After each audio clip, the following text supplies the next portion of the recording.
April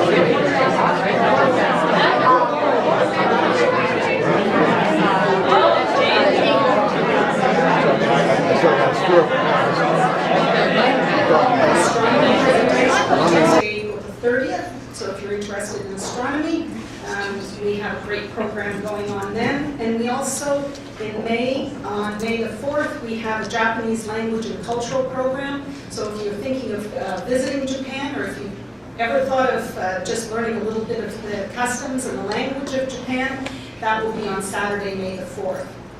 And our eco-film series will resume again in May. We are screening The Cove in May and Grow in June. So those two films will finish up the series until we start again in the fall.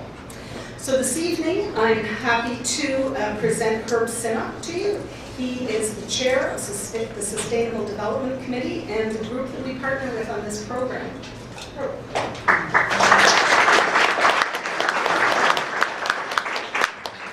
Thank you very much, everyone. I'm really glad you all made it out this evening. This is a very good showing from our community, from our city. So thank you all very much for coming out. It's going to be a really exciting evening. I'm really looking forward to Miller's presentation. So for those of you not familiar with Sustainable Development Committee, we're a volunteer citizens advisory group to the city. By extension, I guess, to the region and to regional agencies when there's a policy overlap. So one of the things Sustainable Development Committee does is this library seminar series twice a year in the spring and in the fall. So we look forward to seeing you at one of our other events. We're also out at various community events throughout the year, so look for us, please. Those of you who are interested in learning more about Sustainable Development Committee, feel free either to stick around after the presentations tonight, and feel free to talk with me or one of the other members of SDC. Maybe if SDC members could put up their hands so we know. Okay. So feel free to come and talk with any of us. There's also some of our literature here, so you can learn more about us from just reading material. And Mr. Miller has also been kind enough to bring us some of the reports and materials summaries and these amazingly fancy USB keys with lots of reports on them. And I'm sure he can tell you more about the content of those as we go. So, oh yeah, and one other note of the night is to stick around after the presentations for door prize. We actually have several, and they look really cool, so you're going to want to stick around. Obviously, we've got a lot planned for tonight, a very interesting night, and I'm in the way, so without further ado, I'd like to introduce His Worship, Rick Goldring, Mayor of Burlington, to the podium.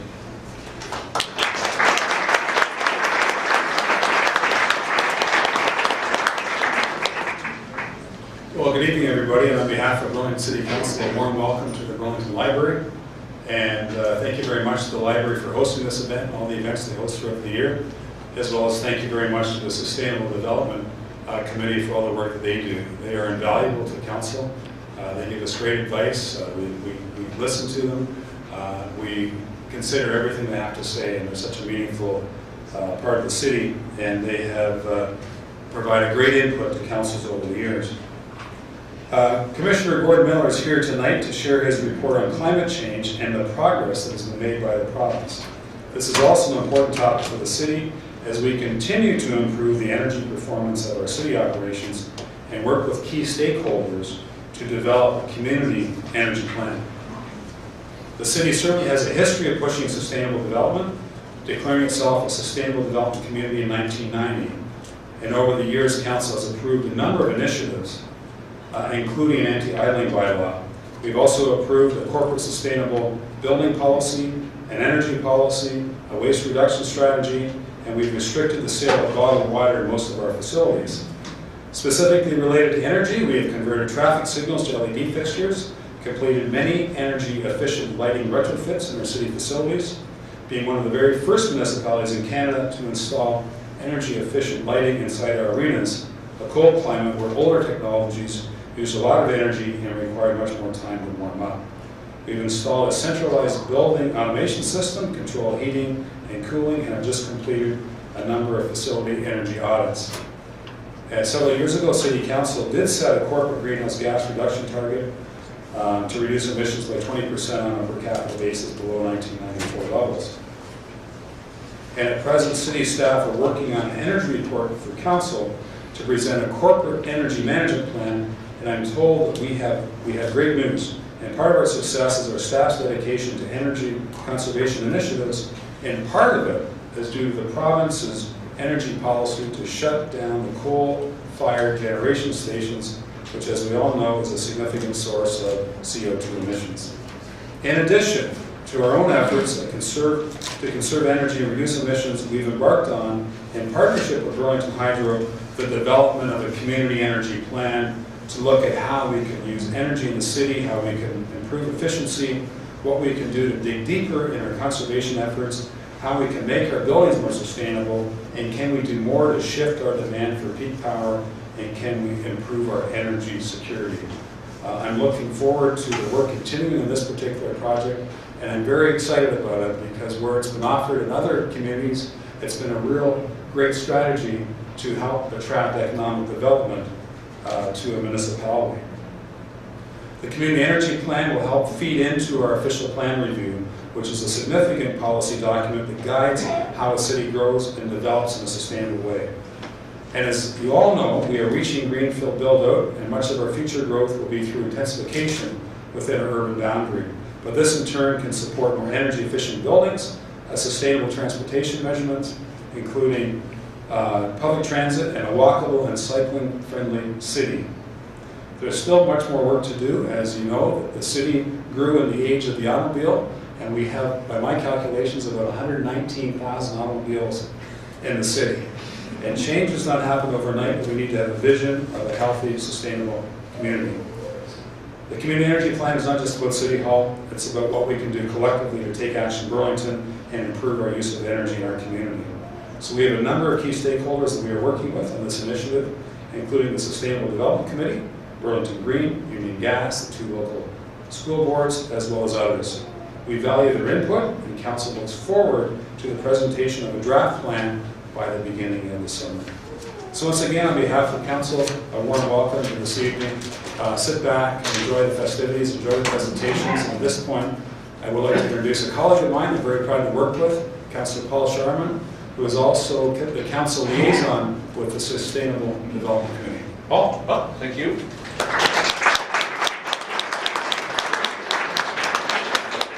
Well, good evening, everybody. It is a great pleasure to be with you this evening. As the Mayor said, my name is Paul Sharman. I am the Councillor for Ward 5, and indeed I am the liaison to the Sustainable Development Committee. It's a great pleasure to have the opportunity to work with her and the other folks on that committee and learn all about sustainable development and help shape positions that we can then deliver to Council. Certainly I'd like to echo the Mayor's comments that we all have a part to play in energy conservation, whether it's purchasing energy efficient appliances, using power bars to reduce our use of phantom power, where electronics continue to draw power, even when turned off, or walking or riding on bikes. In the last few years, I've personally taken up driving a hybrid. I personally put in a tankless water heater, added insulation to the house, added new windows, cut all that stuff that we've all done. So, you know, it's all part of the commitment to reducing carbon. Transportation is clearly a key area for reducing greenhouse gas emissions by limiting our use of single-occupied vehicles. We have challenges in the city due to how we have evolved into a society reliant on our vehicles. As the Mayor said, we have clearly many vehicles, personal cars in this city. But there are opportunities to change this. We've asked staff to review the cycling master plan approved by Council a number of years ago as a part of the development of the master transportation plan, which is just in the process of beginning at the moment. The Region of Halton is working with local municipalities to develop an active transportation plan. We're also committed to improving transit for our city by introducing smaller vehicles that better match capacity to demand on a scalable basis, thus providing a more flexible, less intrusive service that consumes significantly less gasoline and greatly reducing carbon emissions. This strategy will allow the City of Burlington to increase the service in a way that is cost and environmentally effective while improving service to our society. That's a triple bottom line opportunity. Once again, as we did last year, I'd like to announce that there will be 2 car-free street festivals, 2 car-free Sundays. One will be on June the 9th, and that will be line between New Street and Fairview, so that will be a split between Wards 4 and 5, and I have my colleague Jack Dennison, who's the Ward 5 councillor, at the back there. Thanks for coming along. I would be Ward 4, you would be Ward 5, you're right. No, you're right, you're Ward 4. Well, we can switch, it's Appleby, what can I tell you? And in the Olsen community in Ward 6 on June 23rd, so we have 2 events in June. I'm hoping you'll be able to take out the time and enjoy one, if not both of those festivals. Bring you some bicycles out. We're already planning the Cycle 2 event. I think the cycling committee is already engaging and thinking of ways to get more cyclists out that day. In any event, on behalf of the Burlington Sustainable Development Committee and the Burlington Public Library, it's my pleasure to introduce our guest speaker this evening. Gord Miller was first sworn in as the Environmental Commissioner of Ontario on January 31st, 2000 to oversee the continued implementation of the Environmental Bill of Rights, or EBR as many refer to it. He has now been reappointed for his 3rd term. Congratulations, Gord. As an independent officer appointed by the Legislative Assembly, Commissioner Miller oversees 13 ministries and monitors and reports annually on government compliance with the provision of the EBR, government progress on reducing greenhouse gas emissions, and actions in Ontario to reduce the use of and improve the efficiency of electricity, natural gas, propane, oil, and transportation fuels. Prior to his appointment as Environmental Commissioner, Gord Miller worked as a scientist in pollution abatement and environmental education and training. As Environmental Commissioner, Gord has released 12 annual reports, 7 special reports, 4 greenhouse progress reports, 4 energy conservation reports to the Ontario legislature. That sounds like a lot of work, Gord. Please join me in welcoming Commissioner Gord Miller.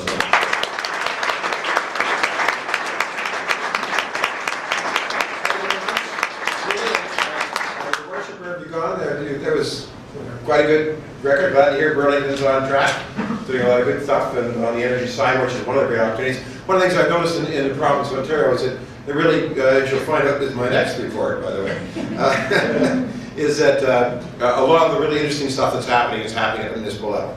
As simple as that, which is, it speaks to the people like you in the community who are driving this thing. Just want to say, all those reports, 12 years of work are on these wonderful little USB drives, and I have 100 of them over there, enough for everybody. And this is part of my, and you may say, oh, that sounds expensive, but it cost me $15 to publish a report. That's so expensive to print, the big ones anyway. And these cost about $4, and I got 12 years of reports on them. So, and the wood is from a demolition in Montreal, a salvage wood. So you're big Canada. Not the electronics. Electronics is big giant, like everything else. Anyway, just to re-emphasize, and you have to sort of understand, I have an unusual job. There are only 2 environmental commissioners like me in the world, myself and the one in New Zealand, that are independent officers of Parliament. Okay, I don't work for Premier Wynne. I'm not part of the Public Service of Ontario. I'm an independent officer of the Legislative Assembly. I report directly to the 107 members of the legislature, and every 5 years I have to reapply for my job, and it's a committee of Liberal, NDP, and Conservative that have to interview people and pick another one, and they keep picking me. So I'm fortunate to have been in the job for a while, but it gives me the opportunity to speak frankly and to candidly. So sometimes I always warn the audience, because sometimes people say, "How can you say that? You're like you work for the government." Well, I don't really work for the government. I work for the Legislative Assembly, which is the people, and my job is to say those things that has to be said. So, and I was asked today to come here today and talk about climate change, and I will. So climate change is a very, very, very, very important file, and I'm going to break the talk basically into 3 chunks today. The first part of the talk is I'm going to give you some information that will allow you, I think, to visualize, very visual information about the magnitude of climate change and how it will affect Ontario. And that hopefully will make one case point. Then I will talk in the center part a little bit about my requirement to report on the government's progress to reduce greenhouse gases. That's the legislative report I issued. I have some copies over here, anybody's interested in. And of course, they're on the USB too. And so I'll report a little bit how we're doing and what we could be doing better at the provincial level in Ontario. And then the last little bit of the talk, I'm going to talk about, I think, a very profound new development that's happened in the greater worldwide policy change debate, which I think perhaps will surprise some of you, but it's really, really important, something really, really new and dynamic that is changing everything. So with that little bit of a teaser, I'll proceed to talk about climate change in Ontario. I'm actually going to use other people's information here. This isn't my information. I'm going to talk about this particular report. Thank you. This particular report, it's a report, a joint report of the top 3 authors there are from the federal government, and the bottom 3 are from the Ontario Ministry of Natural Resources. And they did something which a couple of years ago when they put this report out, which I thought was very clever. One of the challenges in climate change, like scientists, I was trained as a scientist, now I'm a policy one, but one of the challenges is, the scientists say, well, by 2100, the sea level is going to rise 1.5 meters.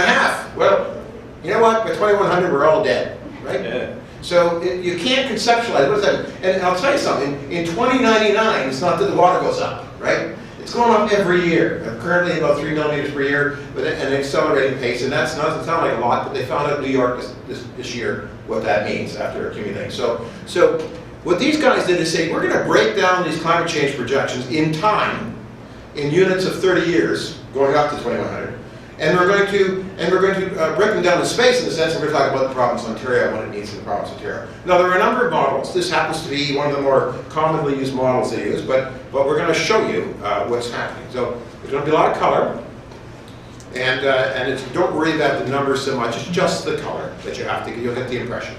And so this map here, well, first thing, down the bottom of the screen it says 1971 to the year 2000. I see some younger faces in the crowd. I see some faces that are some gray hair that's similar to mine. And you have to know for the younger face in the crowd that in 1971 I graduated high school. And so this sort of represents a period of my adult life.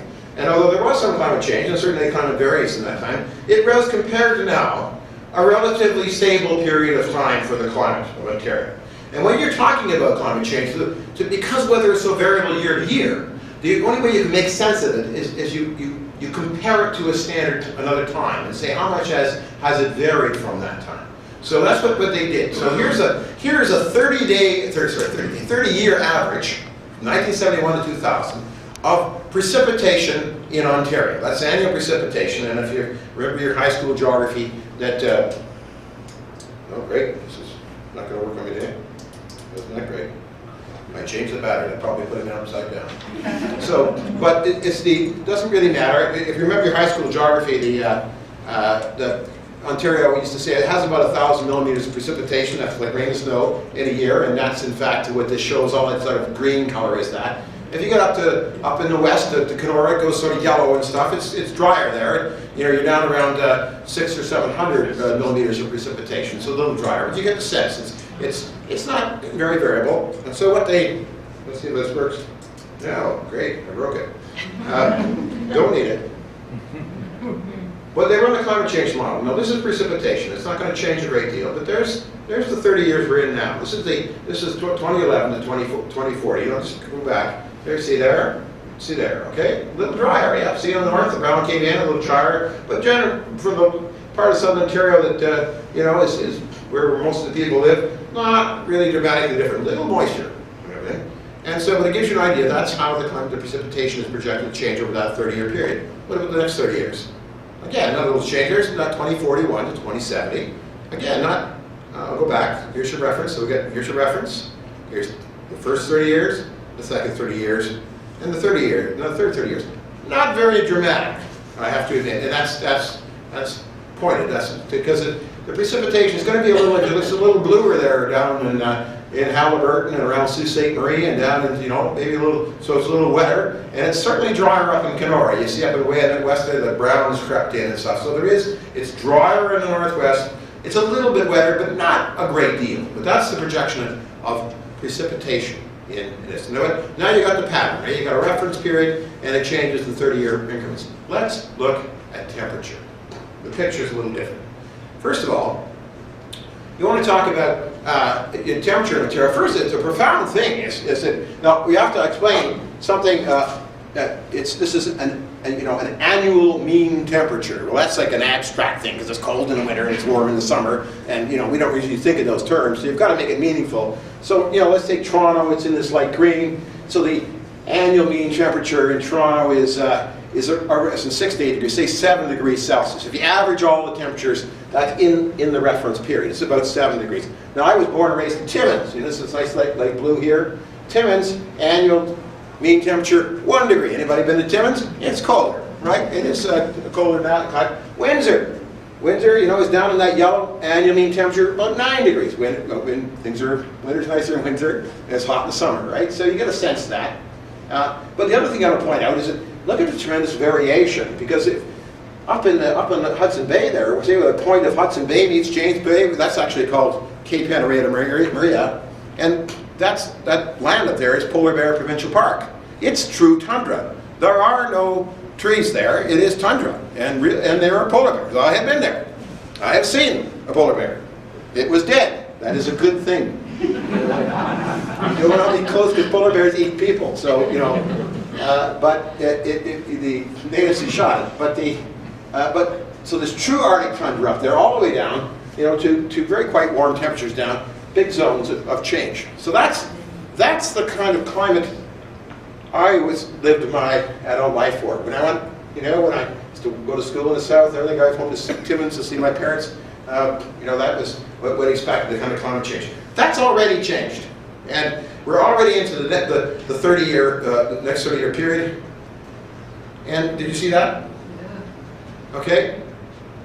Already we've lost the temperature zone off the top. That's a radical change. So now it's down here in Windsor, we're into this orange stuff. This orange stuff is now about 11 degrees Celsius average. That's up 2 degrees. That's all. This is going to happen. This is the now going forward in the immediate future, in the coming decade. This is what's up. Timmins is already in a new zone, right? Timmins has got. I live in North Bay now, work in Toronto, but everything's shifted up one zone. So Timmins is now in temperatures that North Bay was in. Kenora is warmer too, and everything's. And then we didn't even have any orange in Canada before. That's the kind of climate shift they're saying now. That's just 2040. That's, it's 2013. That's not that far away. Most of it's going to still be kicking in. Here's the change from the 2041 to 2070 with the model today. Let's go back. Let's go back and look. There's your reference. Watch the climate zone change. 30 years. Let's say next 30-year period. Again, 2 zones went off the top. Much warmer. Remember the Timmins temperatures? That's up north of Moosonee. Timmins is down, whoa, this is Toronto stuff, There's the raise of Toronto temperatures, and with Windsor's cooking down here, Toronto's already in the dark orange, and Windsor's in a new dark orange. And that dark orange is 12 to 13 degrees Celsius average temperature. Up from, what did I start with, 7? 9, so 13, 4 degrees, yeah. So those are substantial increases in temperature, and the zones go off, and look at Kenora, it's in a new zone. Now, Kenora is much warmer and much drier. We'll get back to that. So let's go to the last 30 years there's the last 30. That's from 2071, 21. Now most of us won't be around for that, but our children will. Little baby just went out, it's going to be here. And let's go back and just walk back through. There's your reference. The first 30-year period, the second 30-year period, and the third-year linear period.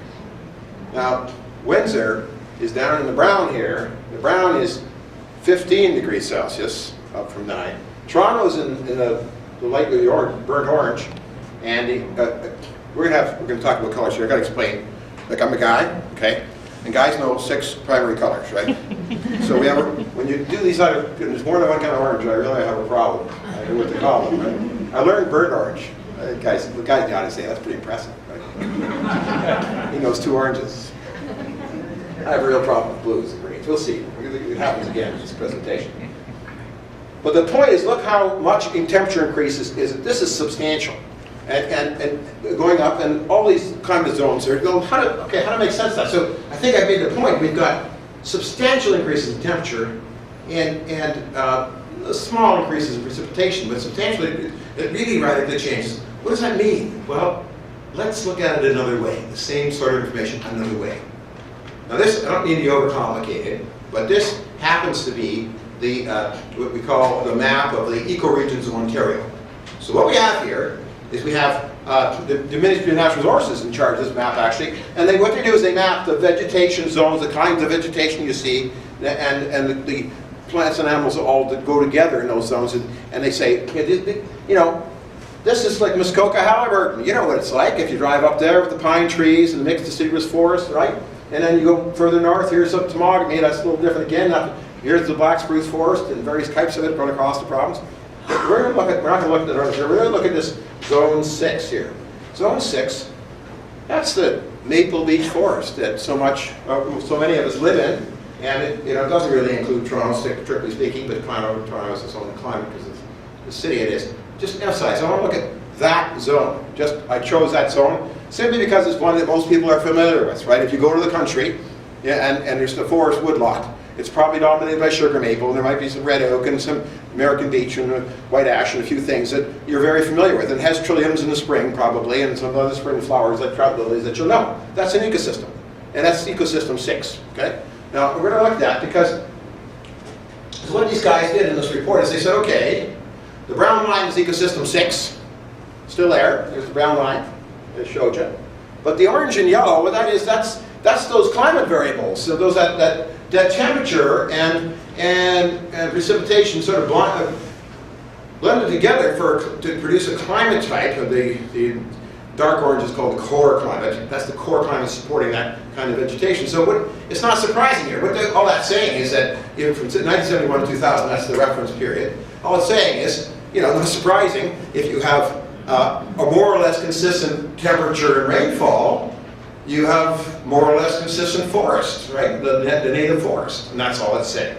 Okay, so it's not surprising that the climate conditions match up with the ecosystem. And I could do that with any one of these ecosystems, by the way. I happen to do this one because it's sugar maple forest.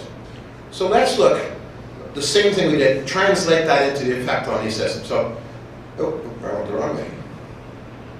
Okay, after 30 years, in the 2011 to 2040, you see there's a tendency for that climate, the temperature and moisture level that supports sugar maple to shift north. Not radically, still some pockets, but it's certainly getting warmer and drier in that maple forest. And by the 60 years, the climate that supports the maple forest is no longer in the maple forest. And after the last 30 years of the century, the climate that supports the maple forest is up in Marathon. Now, I don't know if anybody's been to Marathon. I've been to Marathon many times. It's way up on Wawa, Marathon, Thunder Bay's over here, on Lake Superior. It's boreal. There are no sugar trees, sugar maple trees in Marathon. I mean, it's a nice little town, but it's in the bush in northern Ontario. It's fir and so it's jack pine and balsam fir and black spruce, and it's white birch. It is nothing like the forest we have in southern Ontario. That's the point. So, in fact, southern Ontario has experienced climate patterns that are down here now in the States where there are no sugar maple trees. Those are oak hickory forests down there in the States. So it was just within an 80-year period or less, the climate regime that supports the maple forest has shifted up way beyond the maple forest. The maple forest is left behind, experiencing a climate that would normally grow oak hickory. Now, at this point, I have to pause because somebody out there is saying, oh yeah, but there were glaciers and there was ice here, and then the forests were south, and they all moved up. Yeah, they did. Before, when the glaciers melted, they all moved up over 10,000 years. Okay? Not over 80 years. How long does it take to grow a mature sugar maple tree? About 80 years. How far can a sugar tree propagate its maple keys, its seeds? Well, probably about 5 or 10 meters, and the squirrels are involved maybe 20 meters, and if you get an active blue jay, you might get 40 or 50 meters. But the living systems, I'm picking on maple because everybody knows that, but the living systems can't move this fast. They can't disperse. They can't chase this climate pattern, and they're thrust back into conditions. Now, of course, there will be sugar maple trees in southern Ontario, but they will be hurting, and the forest will be different because things will be super stressed. Everything will change. That's the effect of this. And Kenora, I could go back to Kenora. The reason I go to Kenora, because if you actually, I didn't do it on these slides, but if you look at the fact it's getting drier in Kenora, and it's getting much warmer in Kenora, and if the ecosystem type for Kenora is no longer forested, it is prairie or savanna. So the future, now, this is all forested. There's two pulp and paper mills. Well, the one in Kenora closed, but there's two in the Fort Francis area. You got a totally forested thing in the forest industry. If the climate gets so hot and dry, no longer supports forests, what happens to the forest? Sooner or later, they burn. And when they burn anyway, it's a boreal forest. And when they burn, they don't grow back. So the transformation that the climate change presents to us over like 80 years is immense. And it's happening too quickly. And you probably haven't heard that before. You've heard that climate change will change things, but you haven't heard how quickly it will change things. And how the biological community can't respond as quickly. And that raises all sorts of questions. We can talk about it later in the question period, but one of the things is, I was trained as in the college, at the Pine College, if you would have said to me 20 years ago, we have to do assisted migration. We have to find a way to move plants north and ecosystems north. I'd say that's blasphemy. You're crazy. You can't mess with ecosystems like that. You're a crazy man. Now I'm not so sure, right? Because the pressure is on like you never imagined. So these are the challenges we face. So that's the first part of the talk. How significant this is. The next part of the talk is, so what's the government of Ontario doing about it? Well, in 2007, we had the government brought out a climate change action plan, and you know what? It wasn't bad for the time in 2007. It was based on international standards. I'm going to refer to them later, so I'll refer to them now. And that is that we have all these science, and we've been modeling and working as scientists on climate change for decades, since the 1950s. And improving the models, and they come up, and there's an international countries of the world have agreed, the scientists agreed that it would be really good if we could limit the temperature increase in the average temperature of the Earth to 2 degrees Celsius over pre-industrial levels. That's the target. And based on that target, signed in various international conventions, the Ontario government established some reduction targets for greenhouse gases in Ontario, and here they are. And there are 3 targets. We said, again, base level, 1990. That was just an arbitrary, comes actually the Kyoto Agreement. They just picked 1990, so everybody uses the target. Most people use 1990. Mr. Harper doesn't use 1990 anymore. Just let that go. But Ontario uses 1990, and the target was 6%. It's arbitrary, below 19 levels by 2014, just next year. And that comes in Ontario to about 165 megatons of greenhouse gas emissions. Okay, that's the target. That's one that's posted on. This was 2007. They set this.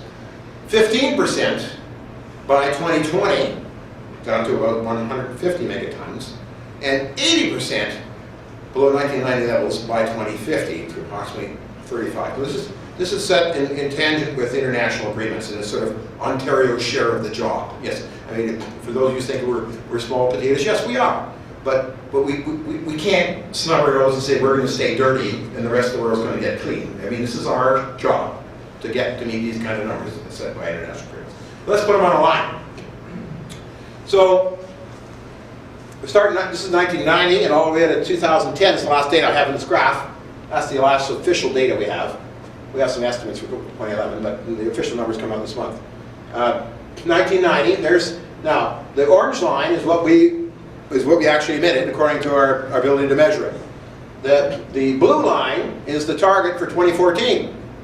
And the green line is the target for 2020, and this line is the target for 2050. Well, you can see how we've done. Well, we didn't have a plan till 2707 here. And you can see our emissions, the orange line, were increasing. They got quite high. Well, they're well above 200 for a lot of the time. And then they take a big drop. And they take a big drop, and we'll talk about that in a second.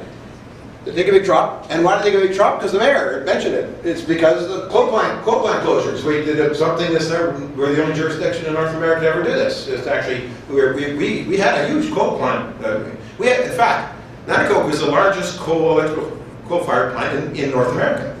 at 4,500 megawatts. So, and we closed them. We're almost completely closed right now. We've got, we're out there, by the end of 2013, we'll be down to the only thing that will exist after 2013 is some emergency response up in Thunder Bay on one we fired up if it's an emergency. So, that was good. And we got numbers, and then back in 2009, we actually bounced out. Now, there's another factor happening. What happened in 2008? Recession. And we had, you'll see some other data. So, that's coal plant closure, and it's closing down the economy. Okay, that's basically what the thing. In 2008, we bounced off, 2009, we actually bounced off the target, but then last year we're up, next year at data for we're up above, and I expect this year's 2011 data will still keep us above that line. So it doesn't look like we're going to meet our target in 2014. We're close. Okay? But here's where the problem starts. Our bag of tricks is empty. When we started in 2007, there was the government proposed a whole, I've forgotten how many, but a large number of mechanisms and things that we could try to do to reduce greenhouse gases in Ontario. Most of those have fallen by the wayside. A couple of them they did, they were small. The big one was the coal plant closure. And now you look at the tool bag and it's empty. And so how to break through the blue line and get down to the green line in 6 more years, I don't know. And that's my report say. How are you going to do this, government? Because we don't see the tools in the toolkit. We don't understand how you're going to get there, let alone head down the slope towards 2050. So let's talk about that a little bit. Oh, one of the significant things, though, now this is relevant, the relevance will come up to, is just if you look at just electricity, and this is the effect of the coal reduction, is that this is the emissions of CO2 equivalent. And you can see that it was as high as over 40 megatons back in 2000. Some of the nukes were down for refurbishment. Then we brought the nukes back up in Bruce and various things. We started turning back to coal, and then we announced the coal closure, brought the coal closure down. And so our emissions now are from the electricity side are quite low. Or another way of saying that is that we have the carbon intensity of our electricity production is low. It's not as low as Quebec. Quebec's all hydro, but they're lucky. And Manitoba's pretty good. We're a heck of a lot better in Alberta or British Columbia, places like that, or in many jurisdictions in the United States. So because we have a lot of nuclear, and we have a lot of hydro, and now a lot of renewables. So that's important to know that we have a low carbon intensity in the electrical sector. Let's talk about the bigger problem. So the easy way to talk about greenhouse gases is to talk in terms of the 6 sectors we talked about. Okay, here are the sectors. Now here's my color, guys. Here's my color thing. Right? That's orange, right? What color is that? That's a passable green. What color is that? I don't know. It's the color. Okay. Forest. What? Forest green. Okay. Sage. Forest green. Sage, yeah.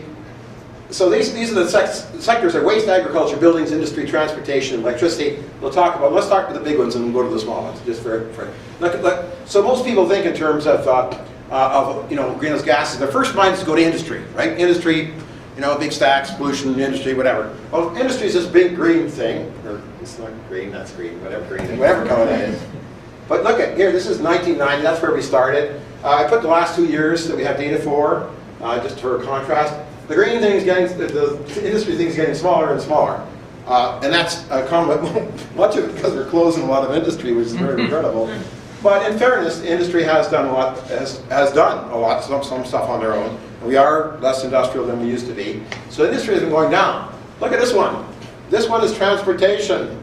And it's interesting the mayor raised this. And it was 44.8 megatons of CO2 equivalent in 1990 where we started. Now, then 57 in 1909, 59.5 in 2010. It's going the wrong way. It's growing. It's a growing sector. And we, electricity, the one that we, it's not said it so well. Electricity, because I just showed you, because we have more electricity, but we've been keeping the emissions down because we got rid of the coal plants. Up there, this green, 26 is buildings. That's the built environment. And think about that's heating and direct costs of maintaining our buildings. And although we're doing some neat stuff with new buildings, the vast majority of buildings that are going to be in place in the next 30 years are already built, right? And they're built to the old standards. So that's, and buildings, the numbers, well, they're not really going up very much, but they're not going down. Our emissions are still high in the buildings. So our big three sectors are transportation, still industry, and the buildings. Now, there are a couple of others, electricity we mentioned, and up at the top we have the blue, which is agriculture. And agriculture is not a big thing, but it's 10. And you notice it's always 10. I'm a little suspicious of these are federal government numbers. Why is it always 10?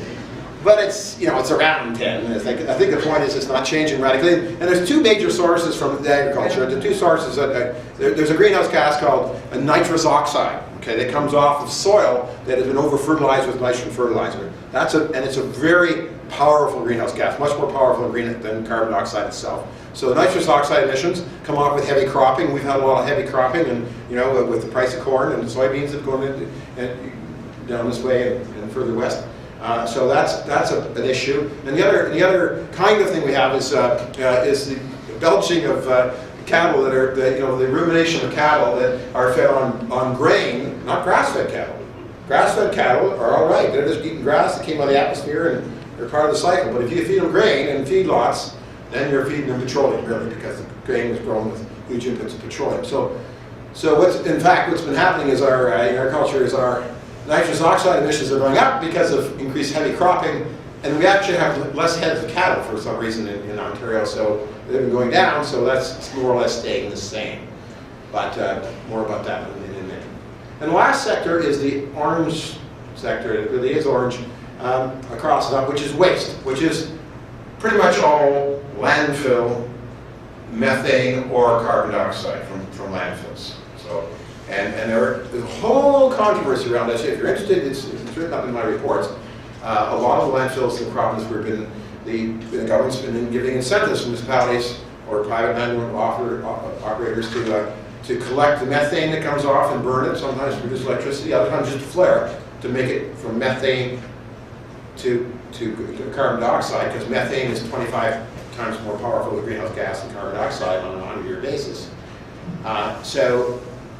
But there are some problems, because what we found is, and there's good engineering evidence to suggest when you try to induce methane to come out of the landfill site, you get all sorts of leakage and emissions, and what we call fugitive emissions and problems associated with it. So it is a less than perfect system.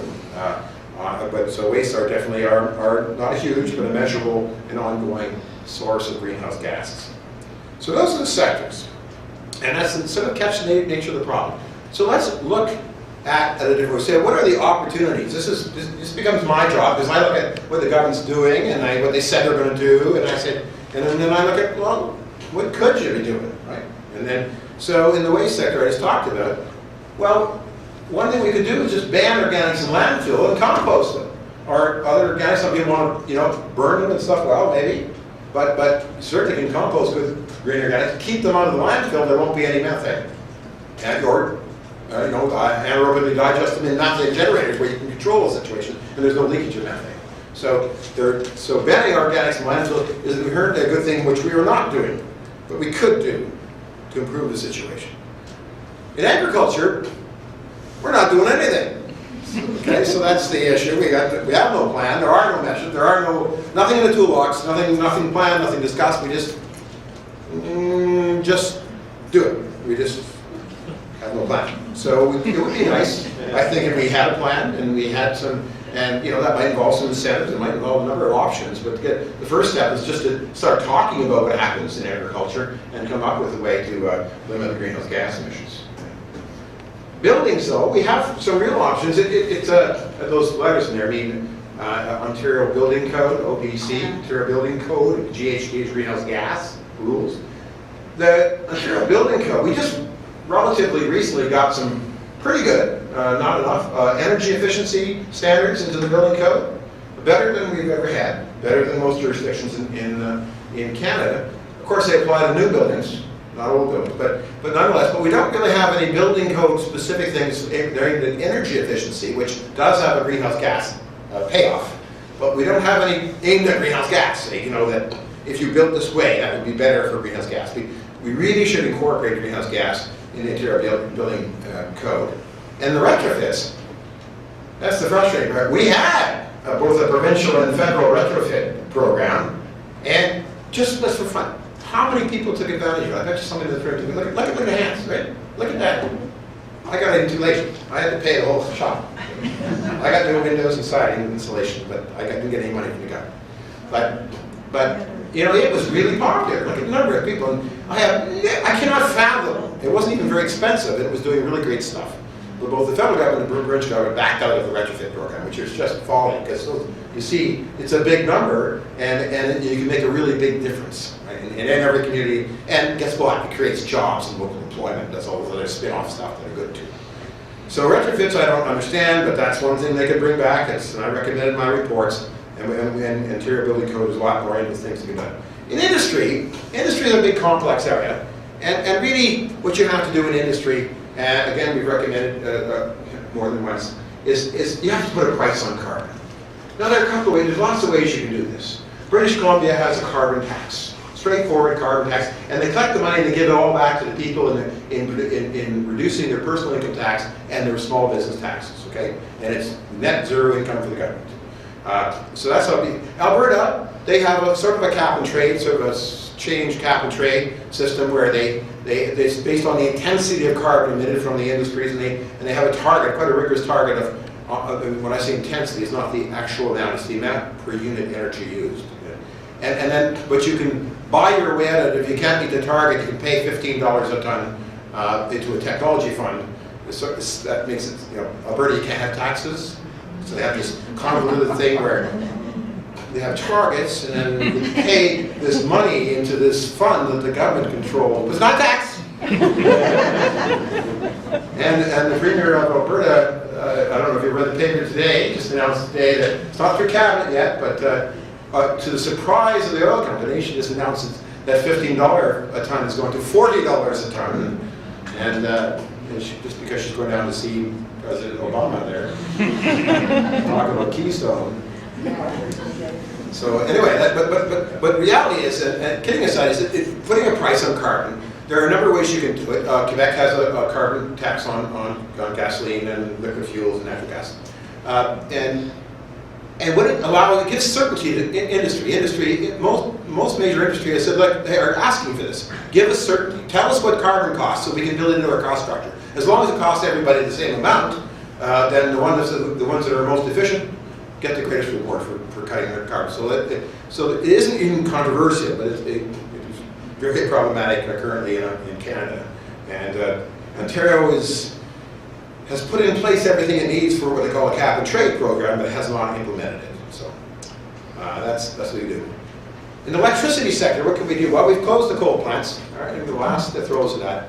But one of the things, strangely enough, and the more letters here, GHG, you know, that greenhouse gas, and LTEP is long-term energy plan, which is really not a long-term energy plan. So it's called a long-term electricity plan, really. But we have a long-term energy plan in the electrical sector. But you know, going forward, but we do not factor in greenhouse gases. So natural gas, for instance, gets no penalty compared to a renewable, compared to hydro, because we do not. The Ontario Energy Board does not recognize greenhouse gases as a concern, which is odd because the Ontario government, which runs the Ontario Energy Board, does. But we haven't been able to communicate that down and say, no, Energy Board, yes, it is. You're only about energy, yes, but you've got to factor in, because it is folly. Most people and most people in the industry will tell you that there's going to be a price on carbon. There already is in many jurisdictions. And there's going to be a price on carbon. So why are we making decisions in the long term about burning, for instance, natural gas as a major energy source for electricity and not costing in a reasonable cost of carbon? Because it is real and it's going to come to. So it's part of long-term planning and we don't plan for it. So that's something we can do. It's not even that painful. And lastly, transportation. In Burlington, the city of cars, I found out tonight. Just for your own provincially, so you said, how many? I estimate about 119,000 based on 1.7 cars per household. Okay, yeah, 1.7 now. Okay, so that's a little high for the provincial average. And, but the opportunity in transportation, the one that we have not capitalized, I remember back in that big slice of greenhouse gas emissions that were transportation, the opportunity we had, we combined that low carbon efficient or low carbon cost of electricity with the opportunity in electricity, and all of a sudden you can make some real differences. And so how can you electrify? Well, you can do light rail, we're talking about it, right? So we can make that successful. You can do heavy rail electrified, that's what the Europeans do, and get those trucks, some of those trucks off the road. Some of that makes sense, some business model. And you can do electric cars. The commissioner's car is now a Volt. For 9 years I had the Honda Civic hybrid, a regular hybrid, now I got a Volt. And it's kind of neat, you plug it in, and you know, I can get all the way to Burlington, it costs me like $1.30 or more, but I still got, I didn't drive, I took a train, but diesel train, go train, choose electric. But you know, electric cars are on the threshold and are coming and are, you know, viable to some degree now, although it's still expensive. They didn't pay off in the long run. So, but electrifying transportation is Ontario's big opportunity. And to the extent that we really commit to this, we have that policy option that can make a big difference. We can really narrow down that big slice of emissions. So that's my chunk of the talk about Ontario, what we said we're doing and not doing, and where we could do better. So now I'm going to talk about something else entirely. Something new, something just relative in relative policy terms, something that's just happened, I guess you'd say. And it is, as I hope I'll make the case, earth-shatteringly important. Because of the situation we've been in North America for the last few years, about the roadblock on climate change policy. It's something called Do the Math. And it's about 3 numbers, 2, 5, 65, 27, 95. I'll explain them in a minute. You know what it is.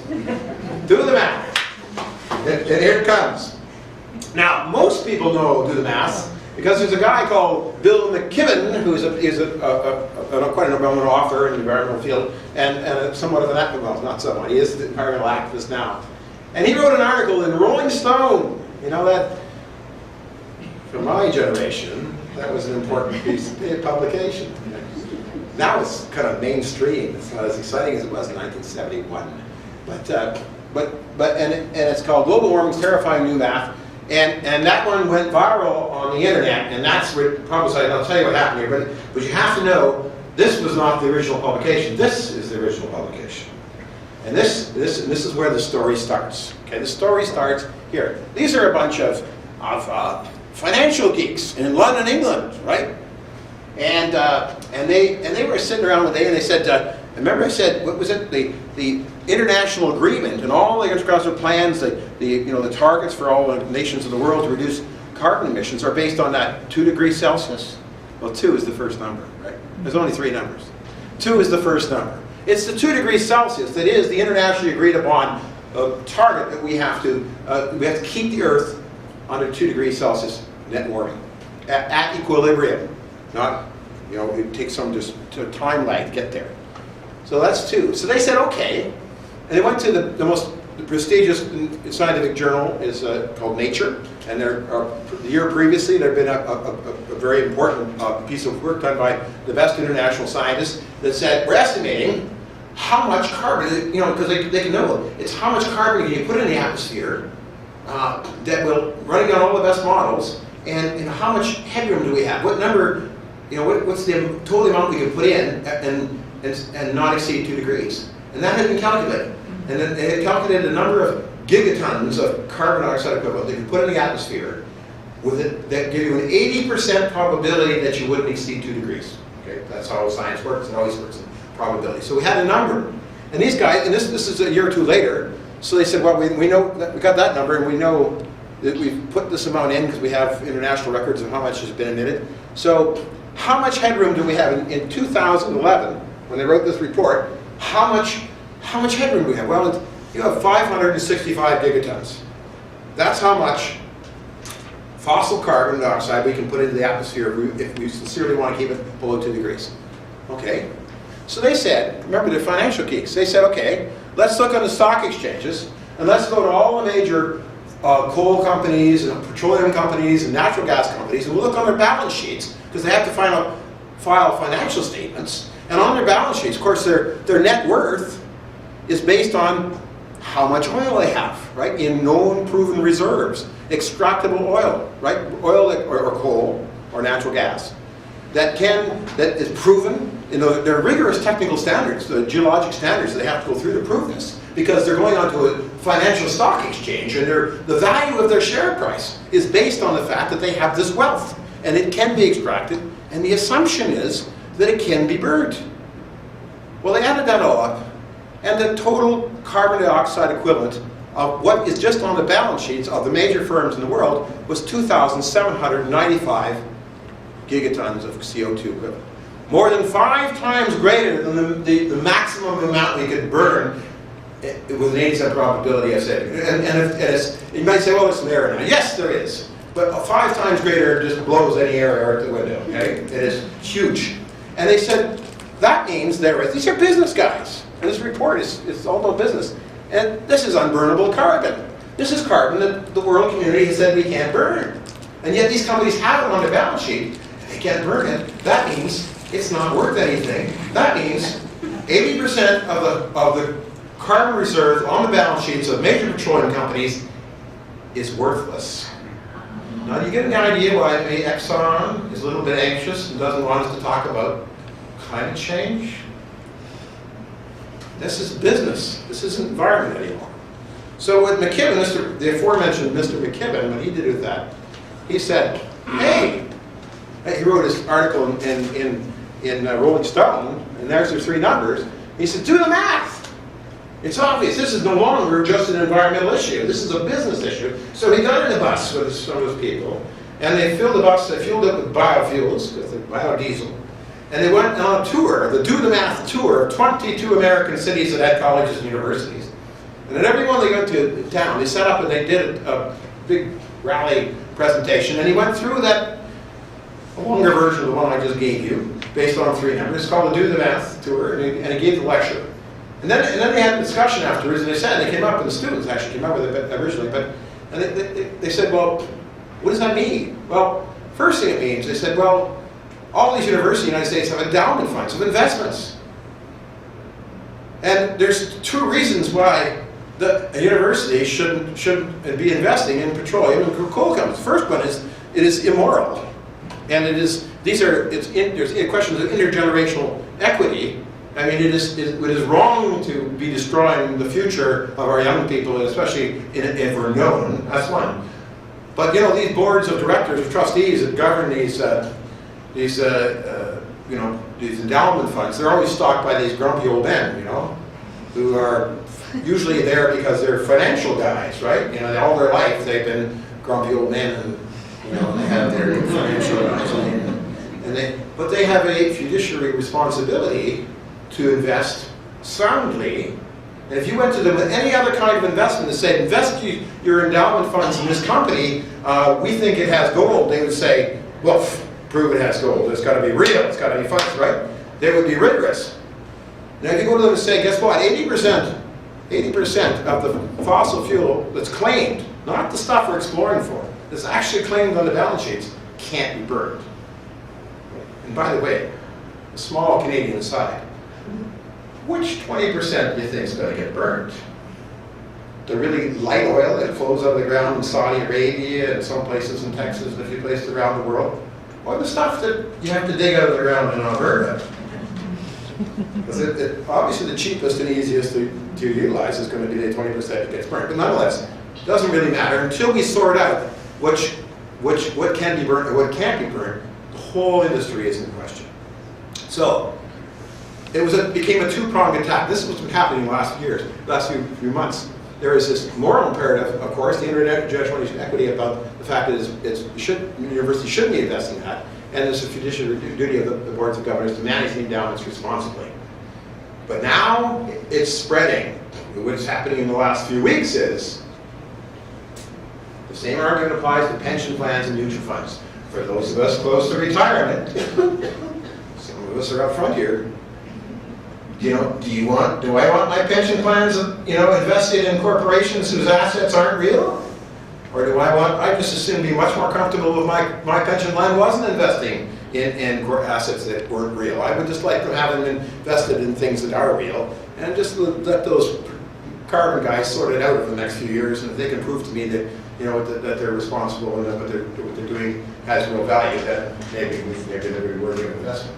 But in the current climate, the pressure's on. We've been able to get around this whole roadblock of climate change denial and obfuscation and debates, and come around to this fascinating new argument that says that investing in these companies is wrong, and exploring for more oil is a waste of money in the following. Isn't that interesting?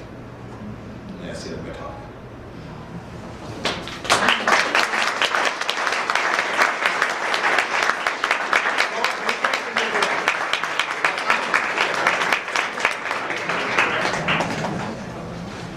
How cool is that? You don't have to go 5 us and learn that talk. It's a fascinating thing, and I'm one of those people who's dead set against the use of oil and investing in oil and everything like that. But Yeah. so the one question I have is, whenever people have been talking about oil, there's been comments about peak oil and how we're running out of oil and whatnot. And the comment I always say is, well, we shouldn't be using oil to heat our homes or to fuel our vehicles. We should be using it to make those products. Right now, there's and I'm wondering, in terms of the amount of oil that you were talking about that's on their balance sheets, whether that includes the oil that's used for manufacturing all those products that would not be burning. Okay. First of all, let me answer 2 parts. You raised the question, let's be very clear. Peak oil has to do, not about running out of oil, it's about running out of cheap oil. Okay, and I know that's been misinterpreted constantly, and including the financial papers in Toronto. It's the peak oil model, if you look at it, oil peaks when you've used half of all you have. So you've still got all the rest, right? It's just you're not going to be as cheap as because the price will break free of the quantities, the supply and demand concept. So that's the first thing. It's often misconstrued. And the second thing is, yes, the high-level pharmaceutical use, for plastics and for pharmaceuticals and all the other high-level things, value-added products we use petroleum for are actually included, but they're a trivial amount. Percentage-wise, it's so low as to be negligible, because ironically, it's the value-added, the dollar is produced, and you know that. And of course, we have to. Petroleum has value to our society, continuing for those things, but it's volumetric. I think the policy. What would the policies be? Action rather than obvious. Yeah, I think, remember, the role of the commissioner is to speak the facts and the truth, and so to inform the public and inform the elected officials. So there is transparency and accountability in decision making, right? That's so I think the kind of discussion that should be had, if you like, if such a position existed, is one is along this line. Is that we're obsessed with the heavy oil and the bitumen in northern Alberta, and we're projecting numbers of production forward and basing our whole economic future on something that appears to be a house of cards. It appears to be wealth that will never be extracted and never be utilized. So from a policy point of view, you've got to woo back and realign here. And if you're talking on Canada-wide, there's some that commissioner that doesn't exist would point out things like the fact that the oil we are selling out of Alberta, we're selling it to the Americans based on West Texas Intermediate price, which is $15 lower than Brent crude currently. But that's not all. We're selling $20 less than that. We're discounted that. So we're selling discount cheap oil in the United States, and we call ourselves an oil exporting country. We are. Alberta's the oil exporting country. Everything in the east here, except for a little bit from Hibernia, the vast bulk of the east, we import off Brent crude off the North Atlantic, or South Atlantic for that matter, and we're paying the peak world price. And we're the only OEDC country that has no strategic oil reserve. We, in the east of Canada, are fully exposed to the onslaught of what's going to happen when oil does peak and when prices, haven't you noticed, might have gone up lately. In the last 10 years, they've gone up 10 times. So that's the kind of thing. Our policy discussion is all out of sorts. We're not talking about what we should be talking about. We should be as energy efficient in the East for oil as the Northern Europeans are, because we're as vulnerable as the Northern Europeans. And we should be balancing our dealing with the development of Alberta in rational terms active with the real world. Would such a person be able to develop national policy independent? Well, no, we don't want that person in defense of commissioners everywhere, which is two of us. You don't want us developing national policy. You want us to be the conscience of the voice. It is up to the people's the legislative people, the people we vote for, the legislators and the parliamentarians to make that, those decisions. That's what we vote for. But we want them to make that decision with the full knowledge and expression of the best advice and best information. And one of the problems in government and the public sector, especially today, is that, remember, our elected representatives are just our regular people. They're regular people that we send, to Ottawa and Queen's Park, and they are not. These are really complex issues. So you've got to lay them all out. I trust their capacity to make good decisions if they're given all the information. And unfortunately, more frequently, they're not given all the information. And that is the role of the commissioner now, to improve that situation.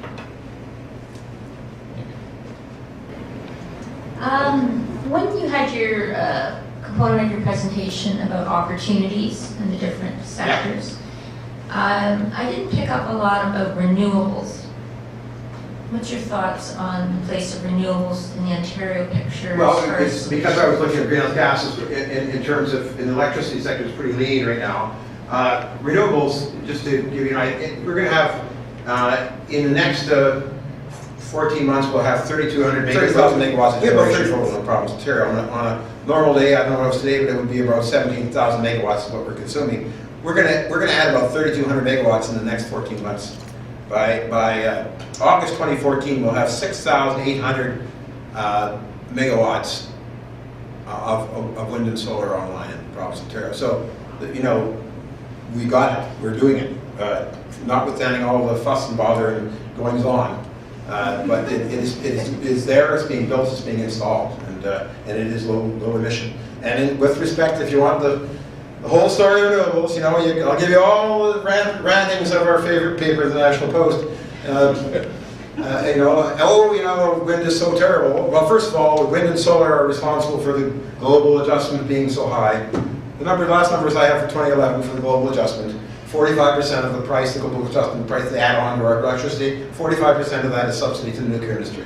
6% is subsidy to renewable energies. Okay, just to give you perspective there. Second thing is, yes, we have a base load surplus. We have a base load surplus, so wind blows at night, and that's a problem for us, yes. Great, but up till now, wind blows at night. The windiest night we ever had, which was the Sandy storm we just had last year. And remember that night when it was we were at about 1,100 or 1,200 megawatts of wind blowing. That's maximum wind, middle of the night.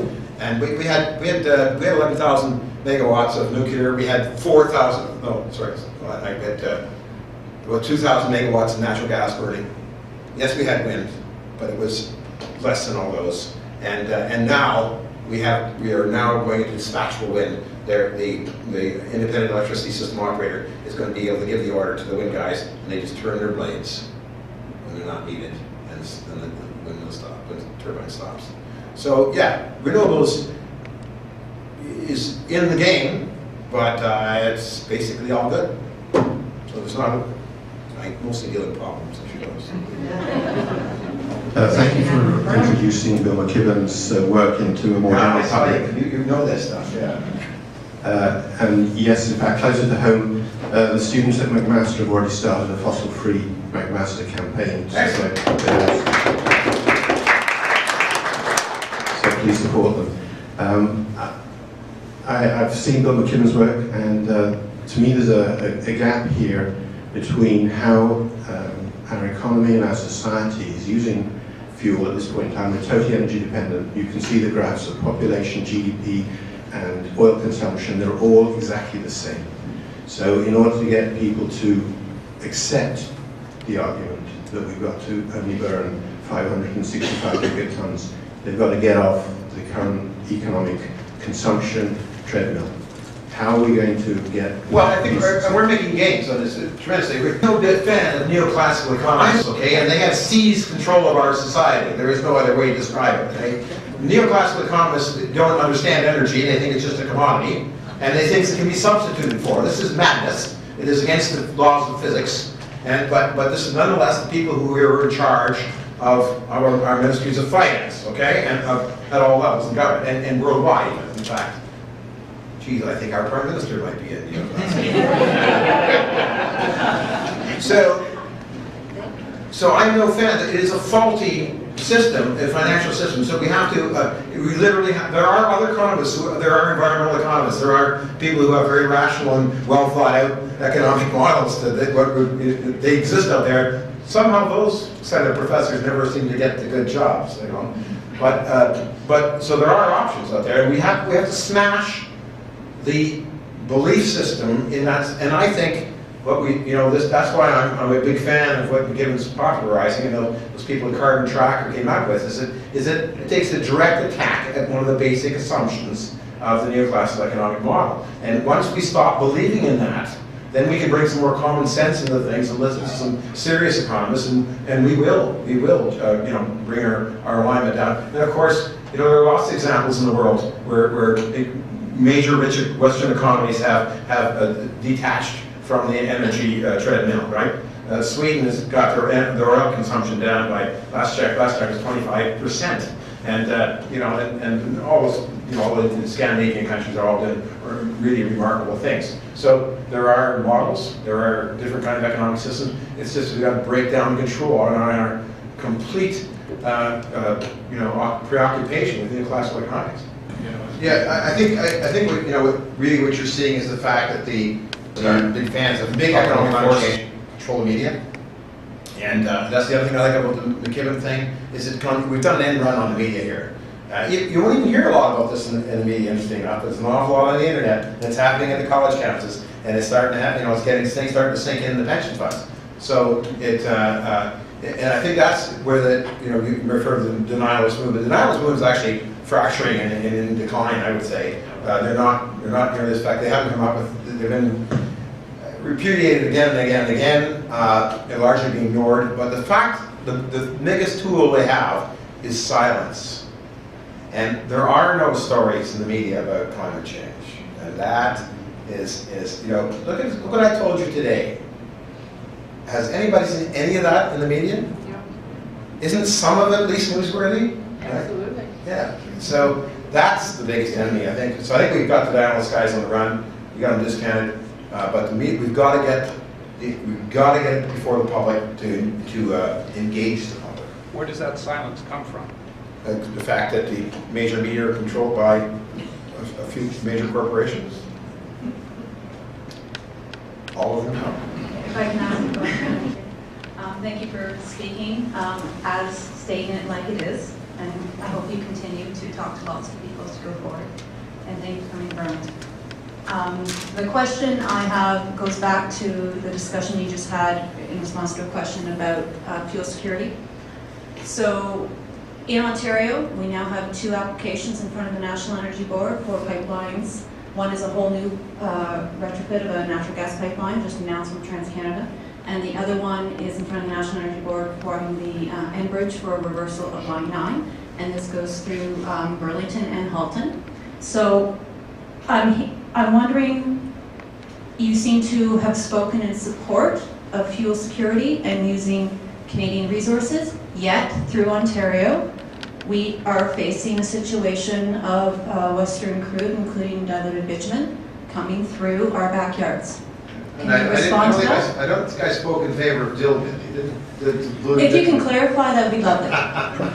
There's lots of oil in Alberta that's not diluted. I have to be very careful. Province of Ontario, the Legislative Assembly, and the National Energy Board, which is a federal responsibility, controls those decisions. So I limit what I say to make sure I don't end myself up in the unemployment lines because I'm acting outside my jurisdiction. But I know I think there's lots of Alberta oil still, about 1 million barrels a day that is traditional crude. And we have now the problem, the issues around dilbit, which is diluted bitumen. And we've seen that in Arkansas recently. It's a concern about line 9 reversal, is that it is chemically different than traditional crude. And so pressure, sugar, acidity are all different. And so there are a whole lot of technical discussions about it. If you're going to pipe it, you got to pipe it. In the case of line 9, you're talking about using the existing pipeline. That's what they did in Arkansas. And so there's risk associated with that. If you're talking the Trans-Canada pipeline, that would have to be a new rebuild, a new build. That would have to be. Because you can't, they have the right of way, they even have a spare pipe actually, but they'd have to rebuild into it because you can't ship high pressure petroleum in a natural gas line. You need pumping stations and different infrastructure, but you could use the right of way and you can actually you work inside the existing pipe. There are a whole bunch of, but that one, so, you know, that's so far from technical reality in the discussion, we're not even close to it yet. But if you ask, you know, a little bit aside, there's like petroleum in Alberta that is now going and being discounted in Cushing, Oklahoma, because we can't have access here. We don't have access. About that, do you think that if more of the 118,000 cars that are on the road in Burlington, if more of those occupants got onto public transit, that would be a better solution to try and reduce that back to 44.8 megatons? But you know, I mean, absolutely, public transit, but we all know what's going on in discussion of public transit in Ontario, and but how's this one?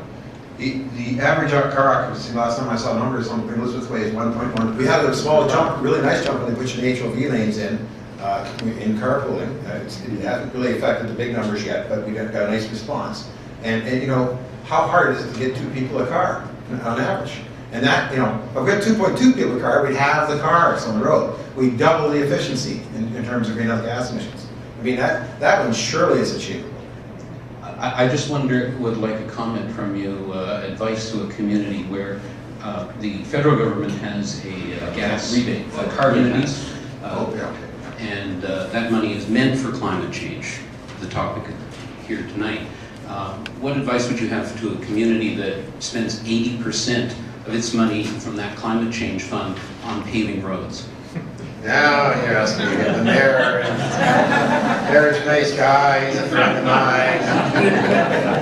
I don't come here to Burlington to tell Burlington people how to run their community. I just say, oh, isn't that interesting, sir?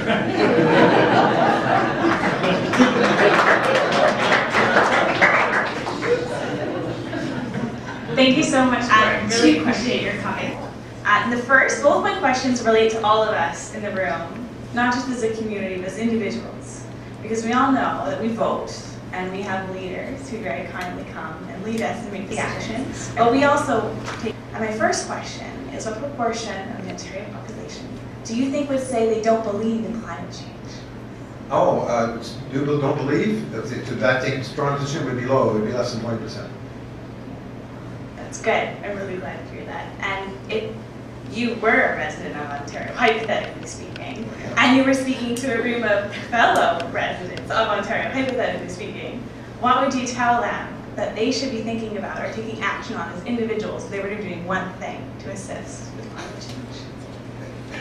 Well, I think the big message is energy conservation all around. We can live our life. When I was your age, all of us lived a really fun lifestyle on a lot less energy than we live today.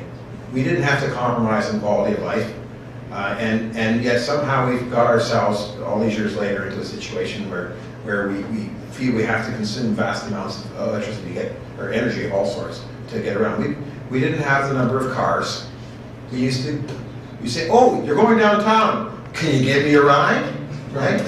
Right? I mean, for those of us who have gray hair, right?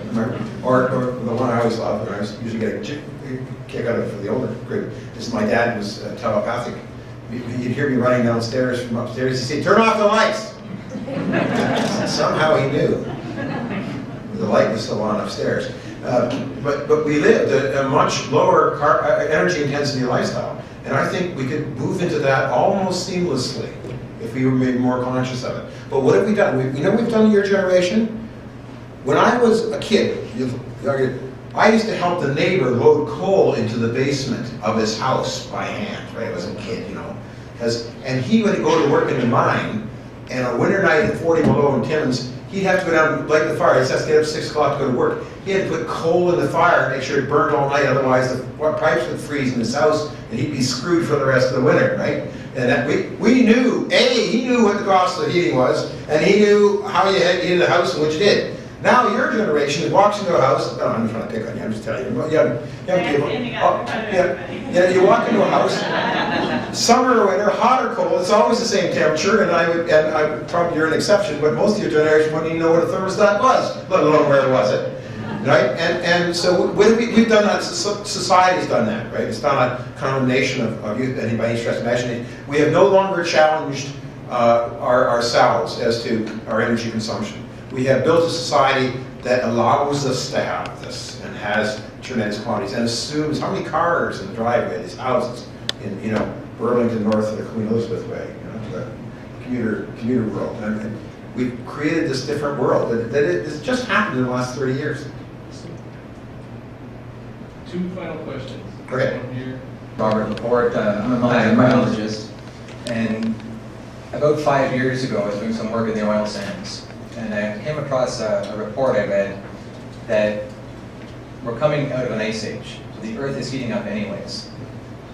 The amount of peat moss that decomposes around the world represents about 6% of all human activity combined. So we're going to hit that 2 degrees no matter what happens, but it's going to happen faster with human activity. I wrote a report about 5 years ago on how we can generate about an extra $100 million a year for certain companies in the oil sands. And if they didn't want to do it, could we do it and use the profits to help ease suffering around the world? Nobody acted on it. So I quit my job. I traveled about 80,000 kilometers in 2 years across Canada and the States, sometimes sleeping in my rental car. The job was to find out what are the most common problems that our communities face and find what technological solutions exist around the world to solve all of these problems. And those are the major problems that you were talking about as well: waste management, energy efficiency, renewable energy, and so forth. Then we created a social benefit company that would use all of the revenue from providing these solutions with incentives. It's economical, it's lucrative to provide all these solutions to buildings. You can develop community eco parks. There's all kinds of opportunities. Then we emerged from stealth last summer. Just now, we've negotiated an agreement. I got back from Korea last week. We're the first company in the world, we're an Ontario company, first green company or energy company in the world that is announcing a $1 million green scholarship program. And it's going to be launched across Canada. It's only for Canadian students. And I just wanted to let you know that this company does exist. And there's a few of our representatives in the audience today. So we're just slowly emerging from stealth. We have 7 project applications for FIT, the small FIT program. We've acquired over 1,000 acres of land in Canada. And these solutions now, I think fear doesn't motivate the oil companies, right? Not yet. But the report that came out that says, if we take our money, our investments out of you, that's going to shake you up. Yeah. But what makes them move even faster is to teach them that they can make money by implementing these solutions. And that's what we've done. So we've spoken to Suncor, we've spoken to Syncrude, Devon, Albion Sands. There's all kinds of companies up north. Some of our partner companies are up in the oil sands right now. But before we point the finger at others, and we're acting on that, we also have to do stuff at home. So this is my first time coming to Burlington, seeing the things that you're doing here. One of our partners is a Burlington resident. But I think it's public-private partnerships that are going to drive these factors forward and drive the solutions forward. I think you're an amazing public speaker. It's my first time hearing you speak, and I think you present this in a fantastic way. I'd actually like it if you were to come to our next public seminar when maybe we would be giving the check to you to help distribute. Who knows? I mean, and that's a great photo op. But what we've been doing, it's taken 5 years, and the last seminar we gave was at Yonsei University in South Korea, where we announced that within 10 years, we believe that this organization, because we are already a global network now, we're in 5 countries, but once we hit Facebook and some of the social media, we're attracting more and more people. Within 10 years, we could be contributing more money to global humanitarian aid than all governments combined. It's a really unique blueprint, and this is something we yeah, there you are. That's good for you. And that's the kind of innovation. That's the potential. That's the upside. What you're just training all these young people in Canada, getting all these university degrees, and currently my son's applying in sub shops and things. Right? I mean, I have all this huge potential to do wonderful things, It's a matter of shifting direction and unleashing the potential that exists, right? $1,000 finder's fees for people like him on projects working with us. We'll make more money with us than he would if working in a I think get your card before we leave. Thank you very much. Very generous with your time and answering our questions. I'm always proud of Burlingtonians for asking lots of Good questions. questions, yes. And this is our gift to you. Thank you very much for your presentation this evening.